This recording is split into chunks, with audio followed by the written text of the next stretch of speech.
ஸ்ரீ குருபியோ நமக. அனைவருக்கும் நமஸ்காரம். இன்று ஸ்ரீ வாசவி ஜெயந்தி, கன்னிகா பரமேஸ்வரி அன்னையின் அவதார தினம். இந்த நன்னாளில் நாம் அனைவரும் அவசியம் சொல்லவும் கேட்கவும் வேண்டிய வாசவி அன்னையின் அவதார மகிமையும் சகல நன்மைகளும் தரக்கூடிய அன்னையின் மூல மந்திரம் மற்றும் ஸ்ரீ வாசவி கன்யகா பரமேஸ்வரி ஷோடச நாம ஸ்தோத்திரமும் பார்க்கலாம். சித்திரை மாதம் வளர்பிறை தசமி திதி ஸ்ரீ வாசவி ஜெயந்தியா கொண்டாடப்படுறது. பெண்கள் தங்களுக்கு நல்ல கணவன் கிடைக்க வேண்டும் என்றும் மாங்கல்ய பலம் வேண்டும் என்றும் இந்த நன்னாளில் விரதம் இருந்து வாசவி அன்னையை வேண்டி நலம் பெறுகின்றனர். அன்னை வாசவி கன்னிகா பரமேஸ்வரி கலியுகத்தில் அவதரித்த அன்னை ஆதிபராசக்தியின் அம்சம். இப்போ வாசவி அன்னையின் அவதாரத்தை பார்க்கலாம். கிபி 11ஆம் நூற்றாண்டு ஆந்திராவில் மேற்கு கோதாவரி மாவட்டத்துல வாழ்ந்த வணிகர் குலம் குசுமஸ்ரேஷ்டி குசுமாம்பா தம்பதி நீண்ட நாட்கள் புத்திர பாக்கியம் இல்லாம இருந்தார்கள். அவர்கள் புத்திர காமேஷ்டி யாகம் செய்து அன்னையை வேண்ட அவர்களோட பக்திக்கு இறங்கி அன்னையே அவர்களுக்கு தானே மகளாக வந்து பிறக்கிறா. அந்த பிறந்த நேரத்துல அன்னை பெற்றோருக்கு 4 கரங்களோட காட்சி கொடுத்து தான் இறை வடிவம் அப்படின்றத அவர்களுக்கு உணர்த்தி அடுத்த கணமே சாதாரண மழலை குழந்தையா ஆகிறா. தெய்வமே தனக்கு மகளாக பிறந்தது கண்டு அந்த பெற்றோர்கள் மகிழ்ச்சியோட அவளை சீரோட சிறப்போடையும் வளர்த்துன்னு வரா. இதோட முன்கதையை நம்ம கொஞ்சம் பார்க்கலாம். ஒரு சமயம் ஈசனும் பார்வதியும் கைலாயத்துல வீட்டு இருந்த நேரம். அப்போ நந்தியம்பெருமான் புனித கங்கையில நீராடுறதுக்காக புறப்படுறார். காவல் பொறுப்பை யார்கிட்டயானும் ஒப்படைக்கணும் இல்லையா, அதனால தனக்கு பதிலா சமதி என்ற மகரிஷி கிட்டக்க அந்த காவல் பொறுப்பை ஒப்படைக்கிறார். யார் வந்தாலும் இறைவனோட அனுமதி பெற்றுதான் உள்ள அனுமதிக்கணும் அப்படின்னு சொல்லிட்டு அவர் கிளம்பி போறார். சமதி என்ற முனிவரும் காவல் பணியை மேற்கொள்றார். அப்போ துர்வாச முனிவர் வரார். நந்தி பகவான் கொடுத்த உத்தரவுப்படியே சமதி மகரிஷியும் துர்வாசரை உள்ள போறதுக்கு அனுமதிக்கல. எப்பவும் போல துர்வாசருக்கு கோபம் வருது. அவரை நீ பூலோகத்துல மனிதனாக பிறக்கணும் அப்படின்னு சொல்லி சபிச்சிடுறார். சமதி மகரிஷி தான் பெணுகொண்டா அப்படின்ற நகரத்துல குசுமஸ்ரேஷ்டியா பிறந்தார். முன்னால பார்த்தோம் இல்லையா குசுமஸ்ரேஷ்டின்ற அவர் தான் இவர். இது இப்படி இருக்க ஒரு நாள் கைலாயத்துல ஈஸ்வரனும் ஈஸ்வரியும் நடனம் ஆடுறா. ஈஸ்வரனோட நடனத்தை பார்த்து மகிழ்ச்சி அடைந்த நந்தியம் பெருமான் ஈஸ்வரனோட கால்ல போய் விழுந்து வணங்குறார். அப்போ தன்னை வணங்காம அவமதிச்சுட்டதா பார்வதி தேவி நினைக்கிறா. அதனால நந்திய பூமியில பிறக்கணும் அப்படின்னு சபிச்சிடுறா. தன்னை சபிச்சதுனால பார்வதி மேல கோபம் வருது நந்தியம் பெருமானுக்கு.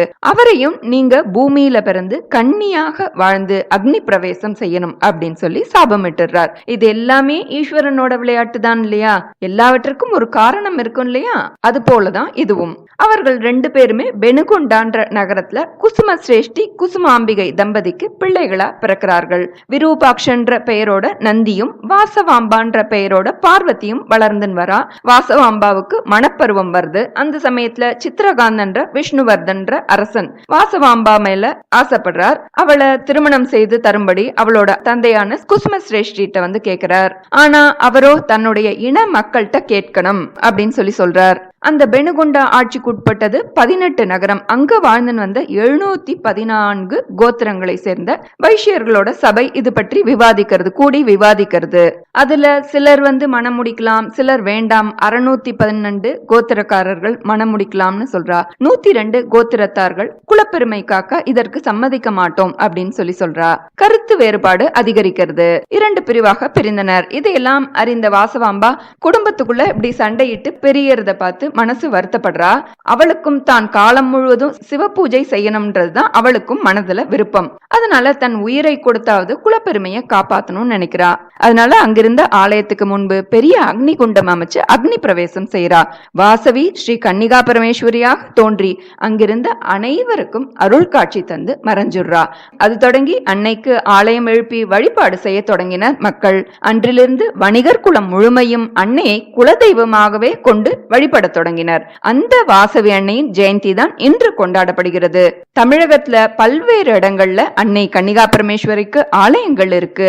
வாசவி அன்னை அன்னையை வழிபட சத்ருபயம் நீங்கும், நினைத்த காரியம் கைகூடும், வேண்டும் செல்வம் சேரும் என்பது நம்பிக்கை. திருமணமாகாத பெண்கள் கன்னிகா பரமேஸ்வரியை மனதில் நினைத்து 48 நாட்கள் தியானித்தால் அன்னை மனம் மகிழ்ந்து அவர்களுக்கு திருமண வரம் அருள்வாள் என்பது ஐதீகம். வாசவி அன்னையின் மூல மந்திரம் பார்க்கலாம்.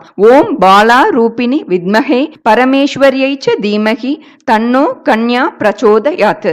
ஓம் பாலா ரூபிணி வித்மஹே பரமேஸ்வரி தீமஹி தன்னோ கன்யா பிரச்சோதயாத். இந்த மந்திரத்தை சொல்லி வர சகல நன்மைகளும் கைகூடும் என்பது நிச்சயம். நம்ம இப்போ வாசவி அன்னையின் ஷோடச நாம ஸ்தோத்திரம் பார்க்கலாம். ஸ்ரீ வாசவி கன்யகா பரமேஸ்வரி ஷோடச நாம ஸ்தோத்திரம். ஸ்ரீ கணேஷாய நமக. ஓம் சௌபாக்ய ஜனனி மாதா கன்யகா பரமேஸ்வரி விஷ்ணுவர்தன மர்தினி வாசவி சர்வமங்களா வைஷ்யவம்சோத்பவா சைவ வைஷ்யவம்சாப்தி சந்திரிகா திருத்தீய வர்ண நிலையா ஞானாக்னிகுண்டவாசினி பேணுகோண்டாபுரா வாசா விரூபாக்ஷ சகோதரி வைவாக மண்டபஸ்தாச்ச பாலநகர சுப்ரீதா ஆர்ய வைஷ்ய பிரபூஜிதா ஸ்ரீமத் கன்யா சிரோமணி. ஏதானி ஷோடச நாமானி பக்தி வர்தகயः பட்டேத். இதி ஸ்ரீ வாசவி கன்யகா பரமேஸ்வரி ஷோடச நாம ஸ்தோத்திரம் சம்பூர்ணம். வாசவி அன்னை மங்களத்தை அளிக்கக்கூடியவள், பக்தர்களை பாதுகாக்க கூடியவள். அவள் தனது உலக இன்பங்களையும் ஆசைகளையும் நிராகரித்து அதற்கு பதிலாக மக்களுக்கு சேவை செய்ய தன் வாழ்வை அர்ப்பணித்தவள். அவள் கலியுகத்தில் அவதரித்த அன்னை ஆதிபராசக்தியின் அம்சம். அதனால் இந்த நன்னாளில் வாசவி அன்னையை பிரார்த்தித்து மனதில் உள்ள வேண்டுதல்களை வைக்க வேண்டுவோர்க்கு வேண்டுவன தருவாள் வாசவி அன்னை. அன்னை வாசவி சரணம். அன்னை கன்யகா பரமேஸ்வரி சரணம். நமஸ்காரம்.